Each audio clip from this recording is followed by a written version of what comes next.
साथियों नमस्कार, मैं आपका भाई वीरेंद्र पहल। कल से ही एक कुछ फोटो बहुत सोशल मीडिया पर वायरल हो रहे हैं गुरनाम सिंह चढ़ूनी और उनके साथियों के, जिसको वो यूनियन कहते हैं। लेकिन लोगों का मानना है कभी ये राजनीतिक पार्टी बन जाती है, कभी यूनियन बन जाती है, कभी विचारधारा, कभी सामाजिक संगठन, कभी कुछ। इसलिए लोग इसको प्रॉपर कुछ नहीं मान रहे हैं। इसको लोग एक गिरोह के नाम में संबोधित कर रहे हैं कल से ही। तो ये एक गिरोह, कुछ लोगों का समूह कल नायब सैनी से मिला था, और ऐसे समय में नायब सैनी से मिला है जब डल्लेवाल साहब 1 महीने से ज्यादा हो गया है इस सरकार के जुल्म के खिलाफ, देश के किसान के पक्ष में अपने प्राण को दांव पर लगाए बैठे हैं। और जब लोगों को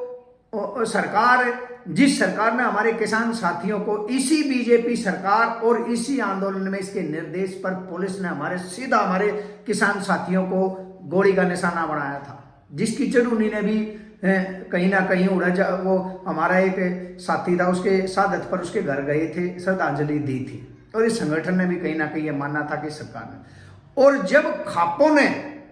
सरकार गंभीर नहीं हो रही थी और एक बहुत बड़ा किसान नेता जो मृत्यु की शैया पर लेटा हुआ है, उसकी गंभीरता को देखते हुए सभी को एक करने के लिए 29 तारीख को जो हिसार में महापंचायत रखी थी, उसको देख करके कहीं ना कहीं किसान संगठनों पे एक होने का दबाव बन चुका था।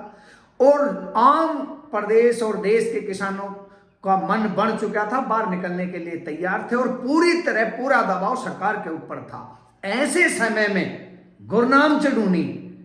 जो किसान 750 पहले थे और अब इस किसान आंदोलन में सरकार की गोलियों का शिकार हुए हैं, उनकी शहादत को कुचलते हुए, रौंदते हुए और सरकार पर बने हुए दबाव को खत्म करने के लिए मुख्यमंत्री के जाकर साथ गलबैयां पाते हैं, हंसी ठिठोरा करते हैं और किसानों की कुछ मांगों का एक प्रोपगंडा रचते हैं, ऐसा लोगों का कहना है। और खुद गुरनाम चढ़ूनी भी कहीं ना कहीं ये प्रोपगंडा इसलिए नजर आता है कि जो गुरनाम चढ़ूनी आज तक सरकार कहा करते थे कि जाम लगाए जाएंगे, प्रदर्शन किया जाएगा, इससे सरकार तक हमारी बात पहुंचती है। आज वो खुद अब जाम और धरना प्रदर्शन की बजाय सरकार से मिलकर कहते हैं कि सरकार तक बात पहुंचाने का ये रास्ता है। तो क्या पहले जो धरना प्रदर्शन करके सरकार तक बात पहुंचाने की बात गुरनाम चढ़ूनी कहा करते, वो उनका पागलपन था, मूर्खता थी, लोगों को परेशान करने का मकसद था? ये लोगों की समझ में नहीं आ रहा है। दूसरा, जो कल तक गुरनाम चढ़ूनी प्रदेश के अंदर अलग अलग जगह पे धरना प्रदर्शन, देश हमला जो का जैसे मालकान जैसी जमीन और अन्य मुद्दों को लेकर के प्रदर्शन करते थे, कल मुख्यमंत्री के साथ मुलाकात में वो सभी मुद्दे गायब थे। तो लोगों का यह भी मानना है कि किस तरह के मुद्दों को लेकर के गुरनाम चढ़ूनी उनसे मिले हैं। आखिर गुरनाम चढ़ूनी अपने ही मुद्दों से क्यों भटकते जा रहे हैं, और क्यों, चाहे चुनाव से पहले एमएसपी के नाम पर